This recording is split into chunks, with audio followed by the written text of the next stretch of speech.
Hello guys, so in this video we are taking a first look at a very interesting hot shoe mount light meter, and this one is made by a Chinese company called Doomo, and it's their Doomo Meter S. So this one actually features a pretty cool OLED LED display with a rotating dial.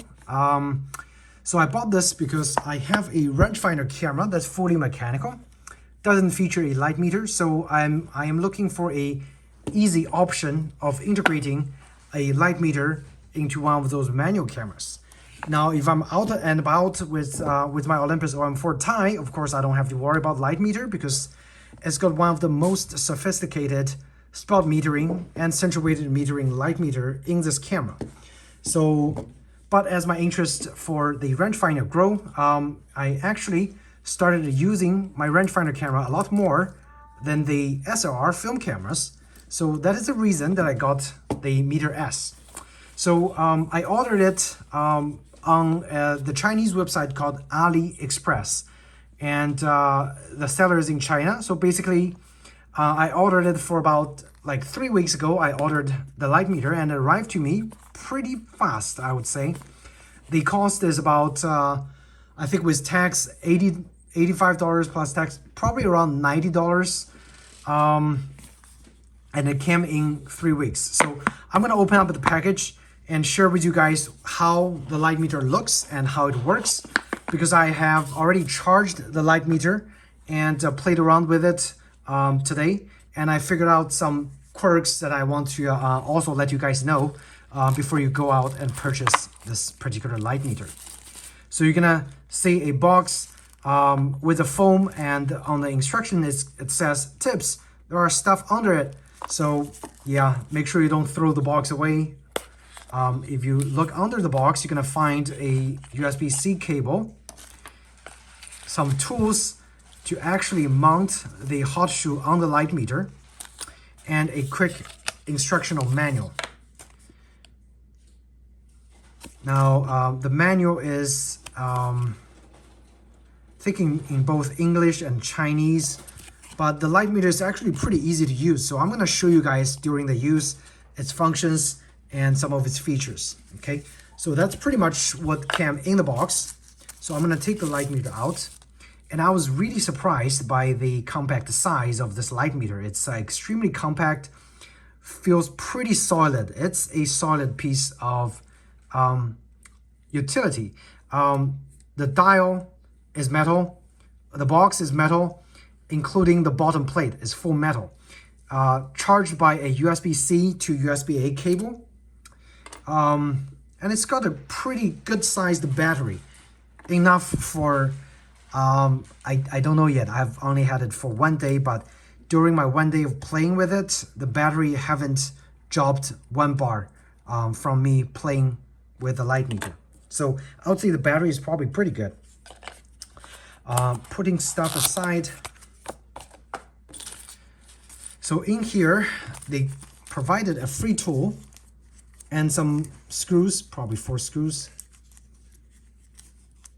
And the reason they didn't mount the hot shoe is because I'm going to show you guys.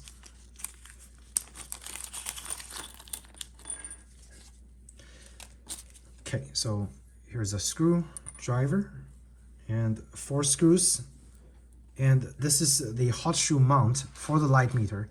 It's actually made of solid piece of metal. It's aluminum, okay?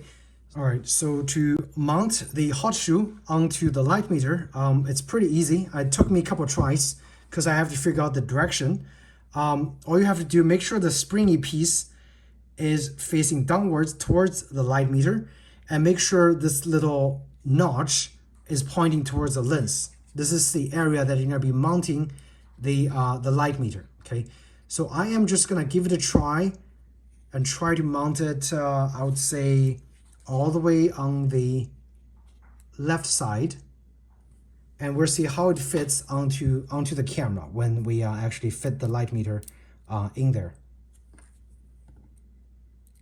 And again, they provided the tool, which is quite nice, and it's really easy to actually install and they give you some extra screws in case you lose one, which is also quite nice.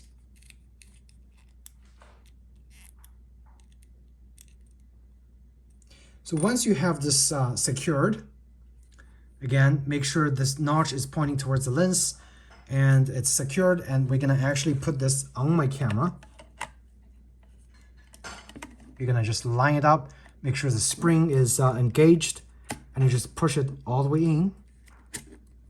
And like so. Actually looks extremely good. It looks really good, guys.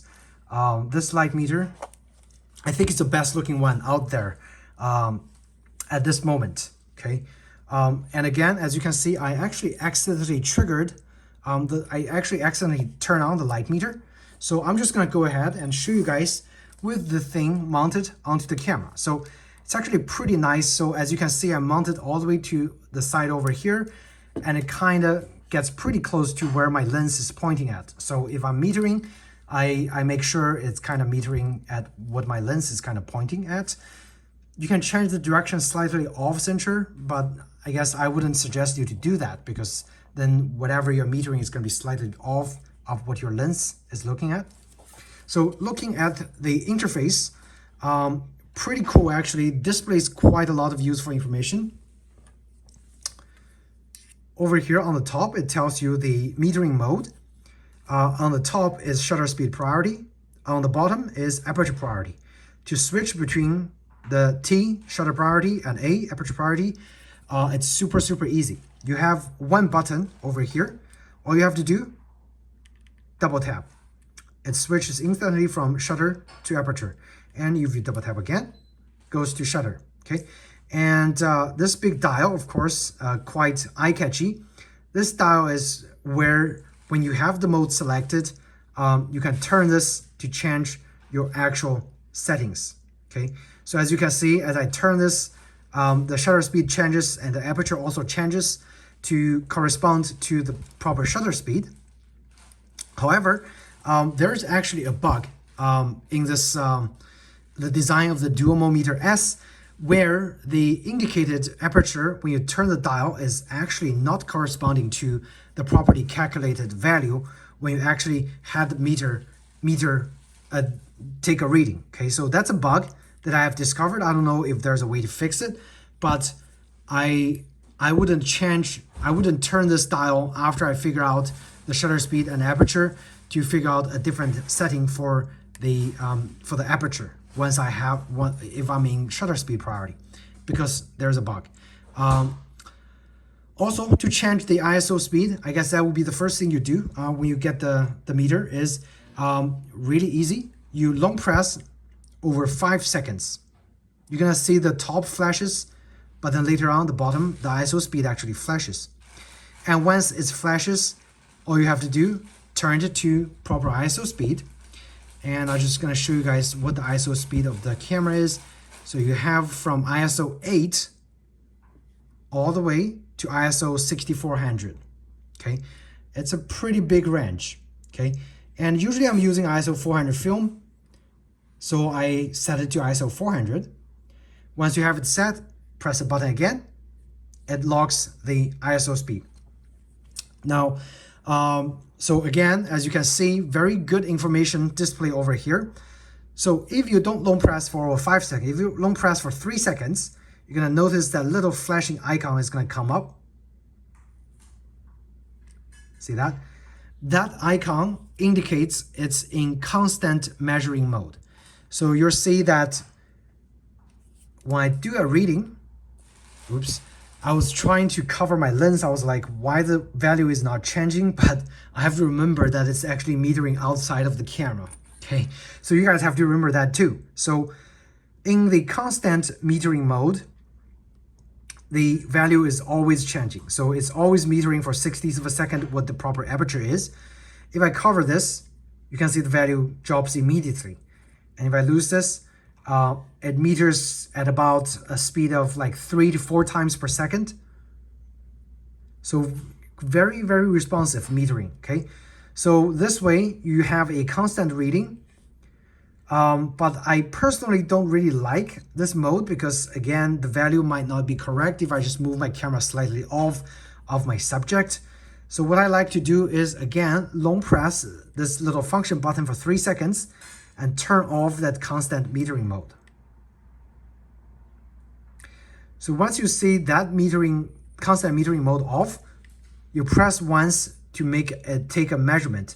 And if you cover the meter, it doesn't change the value, only when you press. So I prefer this way. And again, I think it probably saves battery life, and it's also a more efficient way of metering. Okay, so and that's pretty much all the functions of this camera. So if you're in shutter speed priority, you turn the dial, it's going to give you a whole bunch of readings. And if you double tap to switch to aperture priority, you guys can see the value. The aperture goes from f1 all the way to f32 in 1/3 stop of increments. So f1, f1.2, 1.4, 1.72, 2.6, 2.8. So, 1/3 of a stop. The quirks that I have found with this light meter, actually, there are a few. Okay, so first thing first, this dial, you would imagine that this dial will be clicked, but there's no click stop. So you just turn this and it rotates smoothly. However, it's not a very smooth movement. There are some areas that it's pretty smooth and loose, and then some areas is pretty tight. So it's not a very good feeling when turning this dial. So that's one thing, the quirks. Another quirk is, again, the thing that I talked previously, which is if you had a reading set and you turn the dial, it might not give you a corresponding proper reading. It might give you a reading that's slightly off. And that's what I found with this metering. So see, I turn this, and if I actually hit metering again, you see this number changes significantly. That actually messes up your exposure. If you actually had a reading set and you start turning the dial, the corresponding reading on the top is incorrect. Okay, it's actually quite off. It can probably be off within quite a few stops. So I don't know why they didn't figure this out before. Someone is not doing the math correct. But anytime you have a fixed reading and you turn the dial, the corresponding reading is actually off. So make sure you don't take that reading by turning the dials. The dial is always off. It's always off. Okay, you have to press and get a correct reading when you have the aperture set again. That's one of the quirk that I think might slow you down and might give you a pretty big error when you try to make one exposure after you forgot that you actually turned the dial to get a different aperture. Okay, so that's one big bug. Another kind of a bug is if you're turning this dial one direction, it's actually gonna jump back sometimes. So say if it's going to a smaller value, and once you turn this dial, sometimes look, it jumps to a bigger value, and then again it goes to a smaller value. I have no idea why it's doing this, and I actually found out it only does this at a particular area. So like this area, for example. So I'm gonna turn this, see if it actually goes, see, it goes higher again. So there must be a little reset over there that is triggering this to go back up like one value, which is really frustrating. Sometimes you want to quickly turn and get to a value, and again, going to this area again, and it jumps back to a higher value, which, I mean, I guess it didn't happen that time, but it's pretty frustrating, okay? So that's the second quirk that I found.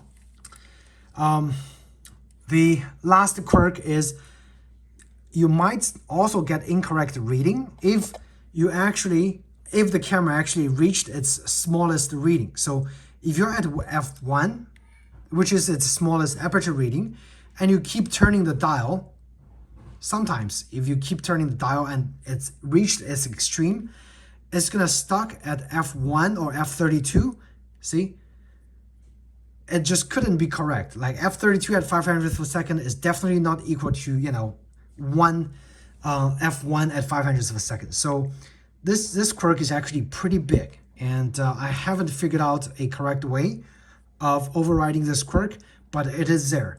So once you reach an extreme value, your reading is incorrect a lot of times. So make sure you are mindful of that. And if you actually get past of these 3 quirks that I mentioned, this meter is actually pretty accurate. I compared the reading of the meter with my handheld, with my cell phone's light meter, and also with my Olympus OM Force spot meter. It's accurate within like 1/3 of a stop of each other. So usually I would consider that a fairly accurate meter for especially films. You can see the display goes off after about, they said display goes off after about 8 seconds, and it goes into deep sleep after about 30 seconds. So to conserve battery life, which I think is a pretty logical, you know, off feature. So once it goes off, turning the dial, we're not turning it back on. The only way to turn it back on is pressing the button. And again, as I mentioned, this is the battery indicator. When it's full, it's gonna show 4 bars. I guess 25% is each bar represents. I've playing with this meter for, you know, the whole day today. It haven't dropped 1 bar. And imagine if you're shooting film, you're probably not gonna have the meter activated quite a lot. So the battery life is actually pretty good. Okay, so definitely lasts you quite a lot of rolls of films, at least for an average user like me. So in that regards, battery life is good, and it's a lithium ion battery built inside. So anytime you need to recharge, you can recharge the battery with the USB-C cable right here. Or you can use any other USB-C cable. So if you have an Android camera, if you have an Android phone, it will be easy to charge this. But if you have an iPhone with lightning connection, just make sure you bring a extra USB-C cable and a charger. If you're out, you know, remotely on a shoot or whatever, have a spare battery pack to charge this. Okay, but other than that, this meter is actually really good looking. It looks like it's using a silicon blue cell sensor inside. So again, any meter nowadays using silicon blue cell, it's gonna give you a accurate reading. Okay, in that regard, this is actually a perfect match for my Konica 3A, and even the color matches. Okay, look at that, like how beautiful is that? And anytime you need to take a reading, just press a button, get a value, set your aperture speed. So what's the reading? So that's 2 seconds at f16. So I definitely don't want it to be at f16. So I'm gonna go maybe f2, which is largest aperture over here. And again, remember, if you turn this, that reading is not accurate. So you have to press again to get an accurate reading. Okay, so now it's f2 at 500th of a second. You set your shutter speed. My fastest shutter speed on the 3A is 500 a second.